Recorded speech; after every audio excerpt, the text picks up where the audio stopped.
আমি সজীব ওয়াজেদ জয় বলছি।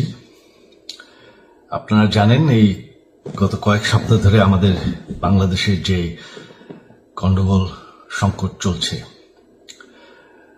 এই যে ছাত্রদের কোটা বিরোধী আন্দোলন, কোটার বিরুদ্ধে আমরাও ছিলাম। শুরুর থেকেই আমাদের সরকার কোটা সরিয়ে দিয়েছে, আমাদের সরকার তাদের সম্পূর্ণ দাবি মেনে নিয়েছে। এটা আদালতের একটা রায় ছিল, এটা আমাদের সরকারের করা ছিল না। তাও আমরা অ্যাপিল করে দ্রুত এই কোটা তুলে দেই। তাতেও আন্দোলনকারীরা সন্তুষ্ট না।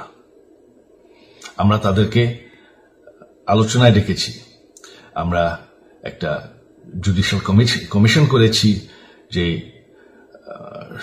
সংঘর্ষে যে হত্যাকাণ্ড হয়েছে সেটার বিচারের জন্য। অনেক পুলিশ অফিসার যারা অতিরিক্ত ফোর্স ইউজ করেছে তাদেরকে আমরা সাসপেন্ড করেছি। তাতেও এই আন্দোলনকারীরা সন্তুষ্ট নয়। আমরা যতই ছাড় দেন, প্রধানমন্ত্রী নিজেই তাদেরকে ডেকেছেন যে আসেন আমরা আলোচনায় বসি, তাতেও তারা সন্তুষ্ট না। আমরা যতই ছাড় দিতে থাকি, যতই তাদের দাবি মেনে নিতে থাকি, তারা কিছুতেই সন্তুষ্ট না, তারা খালি দাবি বাড়িয়ে যাচ্ছে। এখন দাবি হচ্ছে যে সরকারের পতন। তবে সরকারের পতন হওয়ার পর কি হবে, কি হবে এটা কেউ ভেবেছে? আমরা বাংলাদেশে গণতন্ত্র রক্ষা করে রাখতে চাই।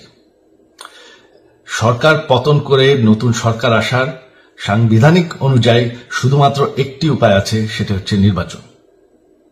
আমাদের সুপ্রিম কোর্ট রায় দিয়েছে যে কোনো অনির্বাচিত সরকার 1 মিনিটের জন্য ক্ষমতা নিতে পারবে না। তো তাদের এই নির্বাচনের দাবিও যদি আমরা মেনে নেই, তো তারা তো এই পর্যন্ত কোন দাবি, আমরা যত দাবিতেই রাজি হয়েছি তারা তাদের দাবি বেরিয়ে যাচ্ছে। তার মানে কি, আমরা যদি এখন এই নির্বাচন সরকার পতনের দাবিও মেনে নেই, তারা তখন দাবি করবে যে না, এই সরকারের আন্ডারে নির্বাচন, এই নির্বাচন আমরা মানব না। তখন কি হবে এটা কেউ ভেবেছে? জানি আমাদের সেই সুশীল সমাজ আবার আলোচনা করছে সেই তত্ত্বাবধায়ক সরকারের অভিজ্ঞতা তো আমাদের আছে। আপনারা ভুলে গেছেন সেই তত্ত্বাবধায়ক সরকারকে নষ্ট করে দেওয়া হয়েছিল বিএনপির আমলে ইলেকশন রিগ করার জন্য। তারপর যখন আরেক তত্ত্বাবধায়ক সরকার আসলো, দেশের কি অবস্থা হয়েছিল। শেষমেশ সবথেকে বড় কথা যে আমাদের সংবিধানে স্পষ্ট বলা আছে এবং আমাদের সুপ্রিম কোর্ট রায় দিয়েছে যে অনির্বাচিত সরকার 1 মিনিটের জন্য দেশের ক্ষমতায় থাকতে পারবে না। আমরা আওয়ামী লীগ, আমরা আন্দোলন করেছি, আন্দোলন করে এই দেশকে স্বাধীন করেছি, আন্দোলন করে গণতন্ত্র ফিরে এনেছি, আন্দোলন করে আমরা দেশের উন্নয়ন করেছি। আপনারা যে বঙ্গবন্ধুর মেয়ে শেখ হাসিনার বিরুদ্ধে বলছেন, আজকে শেখ হাসিনা না থাকলে বাংলাদেশ এতদূর আসতে পারত? অসম্ভব। কেউ কল্পনা করতে পারে নাই যে বাংলাদেশ এরকম উন্নতি করবে, এরকম উন্নয়ন হবে। ঠিক আছে, শেখ হাসিনার পর আপনাদের কি হবে সেটা আমারও চিন্তার বিষয় না, আমার পরিবারের আর চিন্তার বিষয় না, আপনারা বুঝবেন। তবে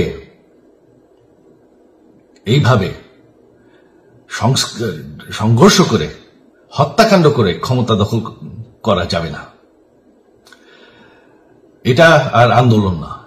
যখন পুলিশ হত্যা করা হচ্ছে, নিরীহ মানুষের উপর হত্যাকাণ্ড চলছে, মানুষের বাসায় আগুন দেওয়া হচ্ছে, জার্নালিস্টদেরকে হত্যা করা হচ্ছে, এটা হয়ে গেছে সন্ত্রাস। আর সন্ত্রাস মোকাবেলা শুধুমাত্র একটি ভাবে করা যায়। আমার অনুরোধ, আমাদের ল এনফোর্সমেন্ট, আমরা অনেক ধৈর্য ধরেছি,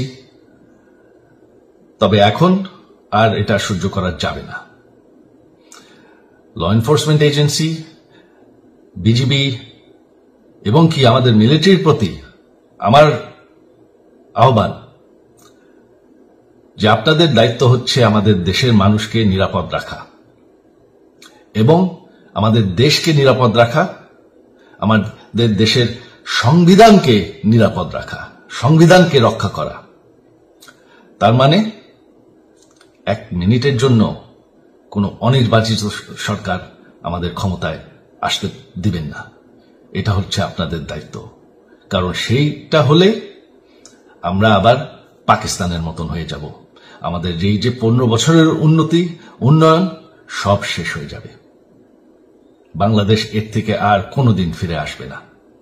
আমিও সেটা চাই না, আপনারাও সেটা চান না। আমি সজীব ওয়াজের জয় যতদিন আমার পক্ষে সম্ভব আমি সেটা হতে দেব না। জয় বাংলা, জয় বঙ্গবন্ধু।